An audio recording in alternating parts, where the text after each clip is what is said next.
Good morning, good morning. April Fool's Day. Well, today is Tuesday. It is April the 1st of 2025, and it is now 9:51 a.m. here in Reno, Nevada. Okay, folks, today I want to go into the Phoenix Journals. We're going to go back into the newspaper called Contact. And there's an excerpt here I think that's very important, and I thought I'd share it with you. So let's get started. It was written on December the 11th of 1996 by Grandma. Law, law, law, and more law. So much law is going around, and it sort of makes one think. The law is breaking the law, and that is exactly what is going on. Now here we already have a Constitution of and for the United States, and that Constitution is law. Even more important, that Constitution is a contract. Now it sets the rules and the guidelines and the parameters and boundaries, confines and constrictures for our federal and state representatives, the authority over the people. Now the same goes for that numbskull in the White House and all other little collective numbskulls, which is called the President's Cabinet. For everyone keeps on keeping on making laws which do not conform, nor are in pursuance, look that word up, to the Constitution of and for the United States, and which violate Article 6 of the grandfathered Constitution. So we pay these representatives to represent us. We do not pay them to misrepresent us. The U.S. Representative, MSSRS, John Shadegg of Arizona, and Senator Spencer Abraham of Michigan somehow came up with a bright idea. And they introduced Joint Resolution H.R. 2270 and S. 1039, respectively, which would require any proposed legislation to list chapter and verse the constitutional authority supporting such proposed legislation. Well, let's think about that one. The law is already an act of Congress, and it is called the Constitution of and for the United States, Article 6. In case they have not read the old Act of Congress, Article 6, it contains 3 sections, clauses, and the clue word is the word pursuance. It appears that it's too much trouble to go back and read the original. Now, these airlings would do better jobs if they repealed all those repugnant laws which they were so eager to pass, which are not in pursuance to or with the laws of the Constitution. An excellent beginning would be to repeal the Federal Advisory Committee Act. We don't need a dictator, which is allowed under this Federal Advisory Committee Act. We need an old-fashioned president, a House, and a Senate who can read and uphold their respective oaths to protect and defend the Constitution. And we need elected judges in our courts. These presidential appointees are corrupt. They follow their directions from the one who appointed them, and they do so under the Federal Advisory Committee Act. Now, the President of the United States, his wife, his cabinet, and our Congress and Senate are approximately 90% American Bar Association members. Remember, we talked about Article 13. They have with deliberate intent caused statutory law, that's admiralty law, to override and overthrow our constitutional common law of our contracted constitutional law, and sought to destroy our old Constitution by and through a collective effort of state and federal representatives, President and Cabinet, accomplished by the American Bar Association. Now don't just think about it. Go and get the rise and fall of the Third Reich. Look into pages 661 and 664. Now Frank was a typical example of the Nazi intellectual gangster. He joined the party in 1927, soon after his graduation from law school, and quickly made a reputation as the legal light, the legal brains of the movement. Now, nimble to the arts and especially to music, he became a power in the legal profession after the Nazis assumed office, serving first as Bavarian Minister of Justice, then Reich Minister without portfolio, and President of the Academy of Law and of the German Bar Association. Think about it. The key is the Bar Association members. Now, historically, nation after nation has fallen by the encroachments of this Bar Association and its members.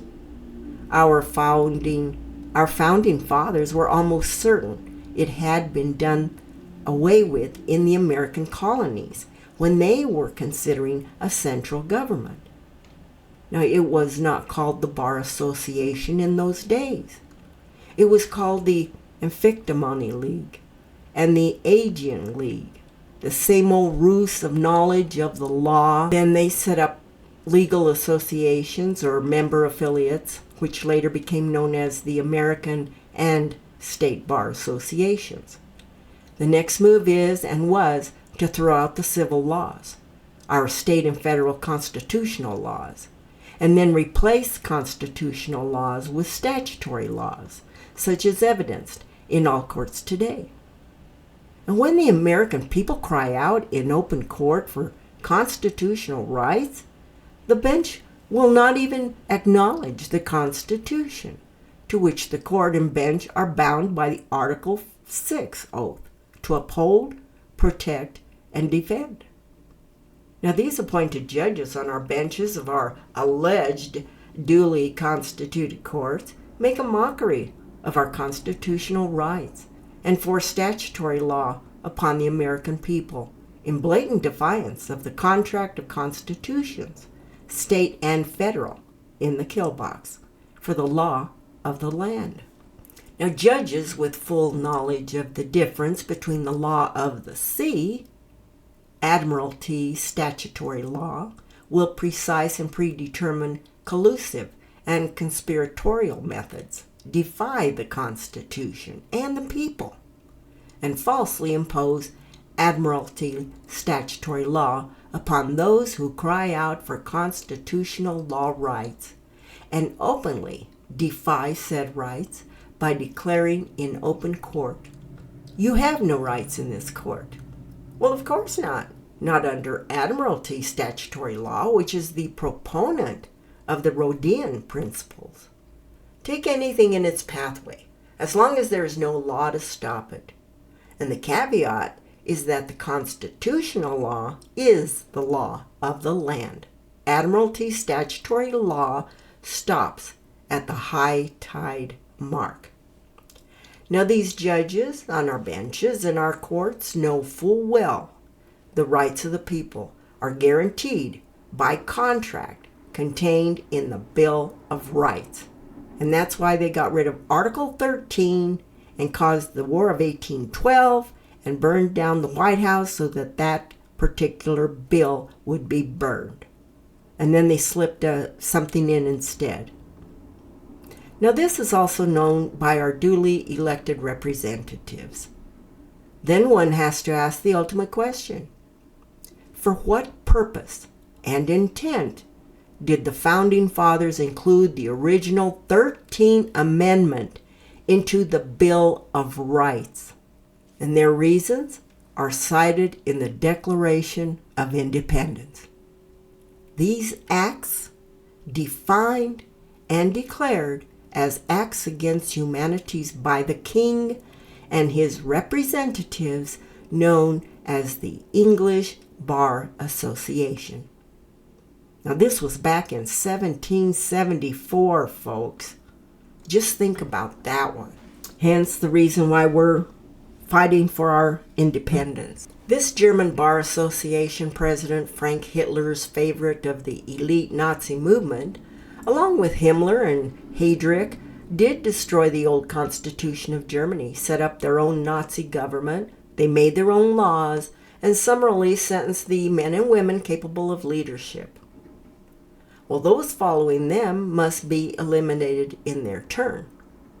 Now there, in the kill box, according to Frank's diary found mid-May 1945 by a Lieutenant Walter Stein of the U.S. 7th Army in Frank's apartment at the Hotel Berghof near Neuhaus in Bavaria, is no need to burden the Reich with this. No need to send these elements to Reich concentration camps. And per the rise and fall of the Third Reich, pages 662 and 663, this German Bar Association president / SS leader / Nazi decided on his own to exterminate all Jews. As far as the Jews are concerned, I want to tell you, quite frankly, that they must be done away with in one way or the other. Gentlemen, I must ask you to rid yourself of all feeling of pity. We must annihilate the Jews, Frank said. Now, primarily, Frank's job was supposed to be squeezing food and supplies and forced labor out of Poland and liquidating the intelligentsia. The code name for this operation was Extraordinary Pacification Action.